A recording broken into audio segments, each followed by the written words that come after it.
একটা ছেলে যখন স্মোক করে তাকে কিন্তু আমরা ভালো চোখে দেখি না। আপনারাই জানেন একটা ছেলে যখন স্মোক করে আমরা ভালো চোখে দেখি না। আর সে জায়গায় একটা নারী, আমাদের দেশটা কিন্তু ইসলামিক কান্ট্রি, সেখানে এরকম করাটা তাদের উচিতই না। আমার মনে হয় এটা পুরোটা মানে তারা কি নারী পুরুষ উভয় এটা করা ঠিক হয় নাই। আর তারা এখানে আচ্ছা দেখেন, আমরা তাদের থেকে একটা ভালো শিক্ষা পাইলাম। ফার্স্ট অফ অল অন্যায় করছে, সেকেন্ড তারা বড়দেরকে সম্মান করতে জানে, থার্ড তারা দেশটাকে অস্থিতিশীলতা মানে সৃষ্টি করার চেষ্টা করছে।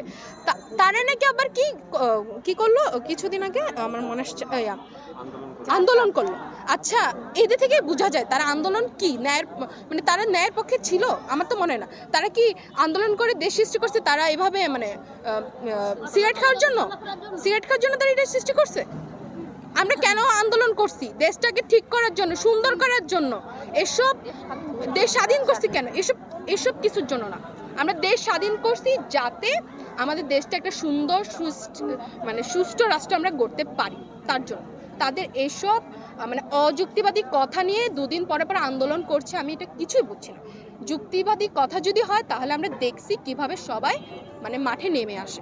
তাই আমি বলবো তাদেরকে প্লিজ এসব অফ করেন, আপনি ক্ষমা চান, আপনাদের ক্ষমা চাওয়া উচিত, পুরো দেশবাসীর কাছে ক্ষমা চাওয়া উচিত আপনাদের এসব কর্মকাণ্ডের জন্য। আমি একজন স্টুডেন্ট, আমি প্রতিনিয়ত এখান দিয়ে যাচ্ছি আসছি। ওনারা যারা এইসব মানে কর্মকাণ্ডে লিপ্ত, ওরা আমার মানে সিনিয়র ভাই বোনেরাই করে এইসব কাজ। আমার কথা হলো আমি ওনাদের থেকে কী শিখছি? আমার ছোটো বোন আমাকে কোয়েশ্চেন করে, আচ্ছা ওরা এরকম কেন করছে? আমি ওকে আনসার দিতে পারছি না। ওরা কি শিখবে এটা থেকে? সেকেন্ড অফ, তারা অযুক্তিবাদী কথা নিয়ে কিছুদিন পর পর আন্দোলন করছে। অযুক্তিবাদী কথা দেখেন, আমরা দেখছি যদি যুক্তিবাদী কথা হয় তাহলে পুরো বাংলাদেশ একসাথে চলে আসে যুক্তিবাদী কথার জন্য আওয়াজ তুলতে। কিন্তু এরকম অযুক্তিবাদী কথা যে তারা বলছে, মানে এটা তারা বলছে তো বলছে, আবার তারা কি করলো, সরকার বিরুদ্ধে যাচ্ছে। এইসব কর্মকাণ্ড করে কি তারা মানে দেশটার অস্থিতিশীলতা সৃষ্টি করছে না? তারপর হচ্ছে কি করলো আমরা, তারপর তাদের থেকে আমরা কি শিখছি? তারা বড়দেরকে সম্মান করতে জানে না। আমরা ছোটবেলা থেকে কি শিখেছি যে যখন ছোটরা ভুল করবে বড়রা শুধরিবে, সেই জায়গায় তারা কি করলো, বড়দেরকে অসম্মান করলো, প্লাস এটা নিয়ে আবার বড় গলায় কথা বলছে। ইভেন আপনাদের সামনেই আমি দেখলাম যে ইউটিউবে যে তারা কি করলো, আন্দোলন করছে, আবার কি সেখানে তারা সিগারেটও খাচ্ছে মিডিয়ার সামনে, মানে তাদের গলার জোর তারা দেখাচ্ছে। আমরা কি শিখছি? তারপর তারা কিছুদিন পরে পরে কেনই অযুক্তিবাদী কথা নিয়ে আন্দোলন করবে?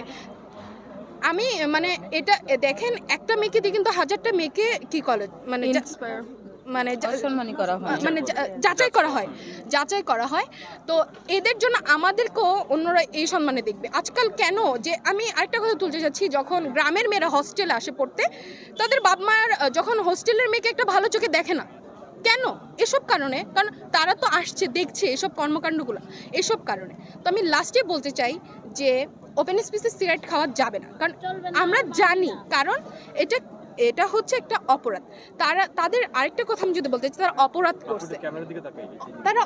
করছে, অপরাধ করে তারা আবার জোর গলায় কথা বলছে। কিভাবে সম্ভব এটা? তারা এত জোর গলা কোথায় থেকে পাচ্ছে? তুমি ভুল করছো, ভুল স্বীকার করো না, তুমি এটাকে তুমি ঠিক বলে চালিয়ে দিবে, তা তো হবে না। তার জন্য আজকে আমরা সবাই একত্রিত হয়েছি এটার বিরুদ্ধে কথা বলার জন্য, যে এটা চলবে না। আমরা জেনারেশন কি শিখছি, তাদের নেক্সট জেনারেশন আমরা কি শিখছি? আমরা তাদের থেকে ভালো কিছু তো শিক্ষা পাচ্ছি না, উল্টো তাদের জন্য আমাদের মেয়েদেরকে মানে কি বলবো এভাবে যাচাই করা হয় যে এরা এরকম।